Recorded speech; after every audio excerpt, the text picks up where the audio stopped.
রাজধানী ঢাকায় ভোর থেকে বৃষ্টি ঝরছে। দুপুর পর্যন্ত ঢাকা ও আশেপাশের এলাকায় বজ্রসহ বৃষ্টি হতে পারে বলে জানিয়েছে আবহাওয়া অধিদপ্তর। রোববার সকাল 7টা থেকে পরবর্তী 6 ঘন্টার জন্য দেয়া আবহাওয়ার পূর্বাভাস থেকে এই তথ্য জানা গেছে। আবহাওয়ার পূর্বাভাসে বলা হয়েছে, রাজধানী ঢাকা ও আশেপাশের আকাশ অস্থায়ীভাবে আংশিক মেঘলা থাকতে পারে।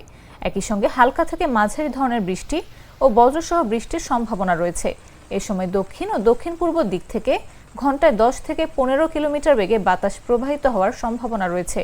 এছাড়া 1 থেকে 2 ডিগ্রি সেলসিয়াস কমতে পারে তাপমাত্রা। অধিদপ্তরের তথ্য অনুযায়ী সকাল 6টায় ঢাকার তাপমাত্রা 28.4 ডিগ্রি সেলসিয়াস রেকর্ড করা হয়। বাতাসে আর্দ্রতা ছিল 93%।